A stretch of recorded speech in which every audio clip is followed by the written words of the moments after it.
Hi all, ഇന്നത്തെ video LP-UP അധ്യാപക നിയമനവുമായി ബന്ധപ്പെട്ടാണ്. LP-UP അധ്യാപക നിയമനവുമായി ബന്ധപ്പെട്ട് ഏറ്റവും പുതിയൊരു അപ്ഡേഷനാണ് വന്നിട്ടുള്ളത്. സുപ്രീം കോടതി വിധി പ്രകാരം LP-UP അധ്യാപക തസ്തികയിലേക്ക് സർവീസിൽ തുടരണമെന്നുണ്ടെങ്കിൽ അധ്യാപകർ നിർബന്ധമായും ടെറ്റ് പാസ്സായിരിക്കണം, ടീച്ചേഴ്സ് എലിജിബിലിറ്റി ടെസ്റ്റ് പാസ്സായിരിക്കണം. ഈയൊരു വിധി പ്രഖ്യാപിച്ച തീയതി 1/9/2025, അതായത് സെപ്റ്റംബർ 1-ാം തീയതിയാണ് ഈയൊരു വിധി പ്രഖ്യാപിച്ചിരിക്കുന്നത്.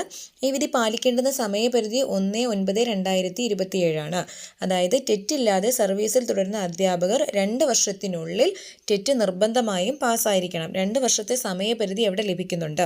ഒരു വർഷത്തിൽ സാധാരണ 2 പ്രാവശ്യം ടെറ്റ് എക്സാം വരുന്നുണ്ട്. അപ്പോൾ ഈ ഒരു 2 വർഷ പരിധിക്കുള്ളിൽ 4 പ്രാവശ്യം എക്സാമിനുള്ള സൗകര്യം അല്ലെങ്കിൽ എക്സാമിനുള്ളൊരു ചാൻസ് കിട്ടും. അപ്പോൾ ഈ ഒരു സമയപരിധിക്കുള്ളിൽ തന്നെ അധ്യാപകർ ഈ ഒരു എക്സാം കൃത്യമായി പാലിക്കേണ്ടതുണ്ട്. ഇനി ഇതുമായി ബന്ധപ്പെട്ട് വിശദമായി നമുക്ക് നോക്കാം. സേവന കാലാവധി 5 വർഷമോ അതിൽ താഴെയോ ഉള്ള അധ്യാപകരാണെങ്കിൽ, അതായത് വിരമിക്കാൻ 5 വർഷത്തിൽ താഴെ മാത്രം ബാക്കിയുള്ളവർ, അതായത് സെപ്റ്റംബർ 1/2025 പ്രകാരമാണ്, അതായത് 1/9/2025 പ്രകാരം വിരമിക്കാൻ 5 വർഷത്തിൽ താഴെ മാത്രം ബാക്കിയുള്ളവരാണെങ്കിൽ ടെറ്റ് ഇല്ലാതെ തന്നെ നിങ്ങൾക്ക് വിരമിക്കുന്നത് വരെ സർവീസിൽ തുടരാം. അതായത് 5 വർഷത്തിൽ താഴെ മാത്രം സർവീസ് പീരീഡ് ഉള്ള അധ്യാപകരാണെങ്കിൽ അവർക്ക് സർവീസിൽ തുടരുന്നതിന് ബുദ്ധിമുട്ടില്ല. അവർക്ക് സർവീസ് പീരീഡ് ചെയ്യുന്നത് വരെ ടെറ്റ് ഇല്ലാതെ തന്നെ തുടരാം. എന്നാൽ ടെറ്റ് നിർബന്ധമായ തസ്തികകളിലേക്ക് സ്ഥാനക്കയറ്റം ലഭിക്കുന്നില്ല. അപ്പോൾ ഇത്തരം അധ്യാപകർക്ക്, അതായത് ടെറ്റ് ഇല്ലാതെ 5 വർഷം മാത്രം സർവീസ് പീരീഡുള്ള അധ്യാപകർക്ക് സ്ഥാനക്കയറ്റം ലഭിക്കുന്നതല്ല. ഇനി സേവന കാലാവധി 5 വർഷമോ അതിൽ കൂടുതലോ ഉള്ള അധ്യാപകരാണെങ്കിൽ അവർ കൃത്യമായി 2 വർഷത്തിനകം തന്നെ, അതായത് 1/9/2027 മുൻപ് തന്നെ ടെറ്റ് പാസ്സായിരിക്കണം. പരാജയപ്പെട്ടാൽ കോടതി നിർദ്ദേശപ്രകാരം നിർബന്ധിത വിരമിക്കൽ നേരിടേണ്ടി വരും. ഇനി സ്ഥാനക്കയറ്റങ്ങളെ സംബന്ധിച്ച് ടെറ്റ് നിർബന്ധമായ ഏതെങ്കിലും തസ്തികയിലേക്ക് സ്ഥാനക്കയറ്റം ലഭിക്കണമെന്നുണ്ടെങ്കിൽ ടെറ്റ് പാസ്സായിരിക്കണം. ഇനി നിങ്ങൾക്ക് ഉയർന്ന യോഗ്യതയായ നെറ്റ്, സെറ്റ്, MEd, PhD മുതലായവ ഉണ്ടെങ്കിൽ പോലും ടെറ്റ് നിർബന്ധമാണ്.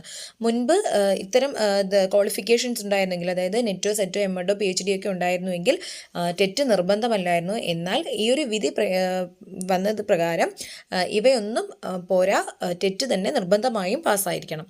ഇനി പുതിയ അധ്യാപക നിയമനങ്ങളെ പറ്റിയാണെങ്കിൽ, പുതിയ അധ്യാപകർക്ക് നിയമന സമയത്ത് തന്നെ ടെറ്റ് അല്ലെങ്കിൽ CTET യോഗ്യത നിർബന്ധമാണ്. എന്നാൽ കേരള ടീച്ചേഴ്സ് എലിജിബിലിറ്റി ടെസ്റ്റ് അല്ലെങ്കിൽ സെൻട്രൽ ടീച്ചേഴ്സ് എലിജിബിലിറ്റി ടെസ്റ്റ് യോഗ്യത നിർബന്ധമാണ്. ആദ്യം നിയമനം നൽകിയ ശേഷം പിന്നീട് ടെറ്റ് നേടിയാൽ മതിയെന്ന രീതി ഇനി അനുവദനീയമല്ല. ഇനി ഉയർന്ന യോഗ്യതകളെക്കുറിച്ചാണെങ്കിൽ NET, SET, MEd, PhD, MPhil തുടങ്ങിയ ബിരുദങ്ങൾ ടെറ്റിന് പകരമാകില്ല എന്ന് തന്നെ സുപ്രീം കോടതി പരാമർശിച്ചിട്ടുണ്ട്.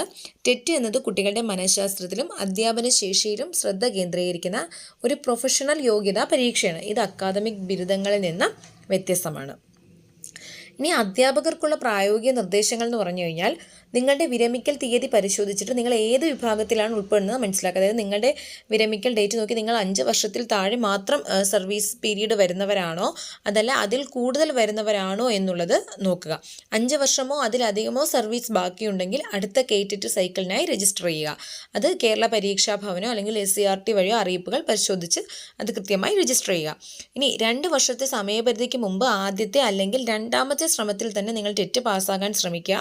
അതല്ലെങ്കിൽ നമ്മൾ ഭയങ്കര ഒരു മുൾമുനയിൽ നിൽക്കുന്ന ഒരു അവസ്ഥയിലായിരിക്കും നിൽക്കുന്നത്. 5 വർഷത്തിൽ താഴെ സർവീസ് ബാക്കിയുള്ളവർ സർവീസിൽ തുടരുക. പക്ഷേ നിങ്ങൾക്ക് ഇതിനകം ടെറ്റ് യോഗ്യതയില്ലെങ്കിൽ സ്ഥാനക്കയറ്റം പ്രതീക്ഷിക്കരുത്. അതായത് സ്ഥാനക്കയറ്റം, അതായത് HM ആയിട്ട് അല്ലെങ്കിൽ പ്രിൻസിപ്പൽ അല്ലെങ്കിൽ ഹയർ സെക്കൻഡറി ലെവലിലേക്കൊക്കെയുള്ള സ്ഥാനക്കയറ്റം പ്രതീക്ഷിക്കുന്നുണ്ട് എങ്കിൽ നിങ്ങൾ കൃത്യമായും ടെറ്റ് പാസ്സായിരിക്കണം.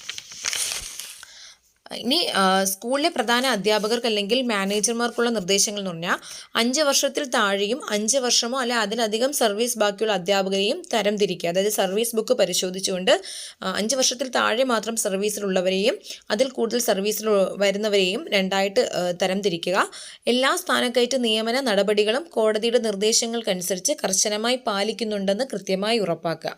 ഇനി 2027 സെപ്റ്റംബറിന് മുമ്പ് അധ്യാപകർക്ക് ടെറ്റ് പരിശീലനത്തിനും പരീക്ഷാ അവസരങ്ങൾക്ക് സൗകര്യമൊരുക്കുക. അതായത് 2027 സെപ്റ്റംബർ 1 ഫൈനൽ ഡേറ്റ് ഉള്ളത്. അപ്പോൾ ആ ഒരു തീയതിക്ക് മുമ്പ് തന്നെ ഇവർക്ക് ടെറ്റ് എക്സാം പാസ്സാകുന്നതിന് വേണ്ടുന്ന പരിശീലനങ്ങൾ, അതിനുള്ള പരീക്ഷാ സൗകര്യങ്ങൾക്കുള്ള അവസരങ്ങൾ ഒരുക്കുക. അടുത്തത് സ്കൂൾ അധ്യാപകർക്ക് ക്ലാസ്സുകൾ, അതായത് 1 മുതൽ 8 മുതൽ ഇനി വരെ ടെറ്റ് ഒരു നിർബന്ധിത മിനിമം യോഗ്യതയാണ്. അപ്പോൾ 1-ാം ക്ലാസ് മുതൽ 8-ാം ക്ലാസ് വരെ പഠിപ്പിക്കണം എന്നുണ്ടെങ്കിൽ കൃത്യമായും ടെറ്റ് പാസ്സായിരിക്കണം. ഒരു വീഡിയോ നിങ്ങൾക്ക് എല്ലാവർക്കും ഉപകാരപ്പെട്ടു എങ്കിൽ നിങ്ങൾക്ക് ഇഷ്ടമായെങ്കിൽ ഇത് ലൈക്ക് ചെയ്യുക, മറ്റുള്ളവരിലേക്കും ഈ ഒരു ഇൻഫർമേഷൻ എത്തുന്നതിന് ഷെയർ ചെയ്യുക. ഇനിയും ഇതുപോലുള്ള വീഡിയോ ലഭിക്കുന്നതിനായിട്ട് സബ്സ്ക്രൈബ് ചെയ്യുക. താങ്ക്